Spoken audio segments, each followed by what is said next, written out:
থাকে টাকা ছাপানো বা কেন্দ্রীয় ব্যাংক থেকে নেয়া, সেটাকে আমরা হাই পাওয়ার্ড মানি বলি মাননীয় স্পিকার, যেটা নর্মাল টাকার 5 গুণ বেশি শক্তিশালী হিসেবে কাজ করে এবং বাজারে মূল্যস্ফীতিকে অটোমেটিক্যালি উস্কে দেয়।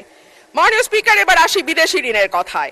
বাংলাদেশে বর্তমান সরকারের বৈদেশিক ঋণের স্থিতি $78 বিলিয়ন বা আর সরকারি বেসরকারি খাতের মিলিত বৈদেশিক ঋণের পরিমাণ $133 বিলিয়ন, যেখানে টোটাল জিডিপির পরিমাণ $510 বিলিয়ন।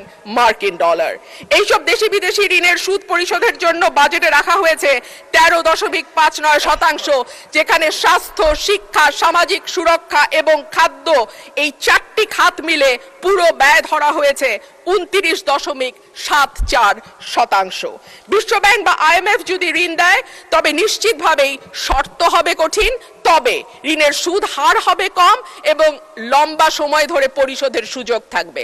কিন্তু IMF বা বিশ্বব্যাংক যদি লোন না দেয় তাহলে মাননীয় স্পিকার, অন্য দেশ থেকে যেমন চীন থেকে যদি আমরা ঋণ নেই, আমাদের সুদের হার হবে উচ্চ এবং দ্রুত সময়ে পরিশোধের চাপ থাকবে। সুতরাং বাজেট ঘাটতি মেটাতে 1,09,000 কোটি টাকার ওপরে যে বৈদেশিক ঋণ আর 1,12,000 কোটি টাকার দেশীয় ব্যাংক খাত থেকে ঋণের যে লক্ষ্যমাত্রা ধরা হয়েছে, সেটা কতটুকু উপযোগী অর্থমন্ত্রী নিশ্চয়ই ভেবে দেখবেন। মাননীয় স্পিকার, উচ্চ মূল্যস্ফীতি, বিনিয়োগের স্থবিরতা, ব্যাংকের তারল্য সংকট, নতুন কর্মসংস্থান তৈরি না হওয়া, জিডিপির প্রবৃদ্ধি 6% থেকে কমতে কমতে 3.49% নেমে আসা, কোনোটাই অর্থনীতিতে ভালো বার্তা দেয় না। আমদানি রপ্তানির হিসাব বলে 2025-26 অর্থ বছরের প্রথম 10 মাসে বাণিজ্য ঘাটতি $22.21 বিলিয়ন, অর্থাৎ আমদানি অনেক বেশি কিন্তু রপ্তানি কম। মাননীয় স্পিকার, এখানে আরেকটা সুখবর অবশ্য আছে সরকারের জন্য।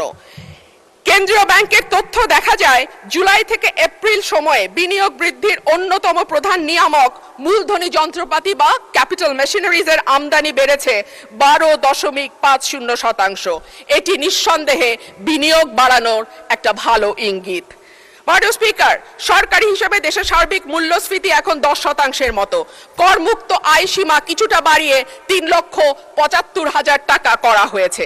কিন্তু মাননীয় স্পিকার, যেই ব্যক্তির মাসে ইনকাম 32,000 টাকা, তার বৎসরে গিয়ে ইনকাম দাঁড়ায় 3,84,000 টাকা, অর্থাৎ তিনি আয়করের সীমার মধ্যে চলে আসেন। কিন্তু যেই ব্যক্তি 32,000 টাকা মাসে ইনকাম করেন, তাকে কি বাংলাদেশের এই 10% মূল্যস্ফীতির সময় কোনোভাবেই এমনকি মধ্যবিত্তের কাতারেও ফেলা যায়? বর্তমানে গিনি সহগ 4.499, যেটা উচ্চ আয় বৈষম্যকে ইন্ডিকেট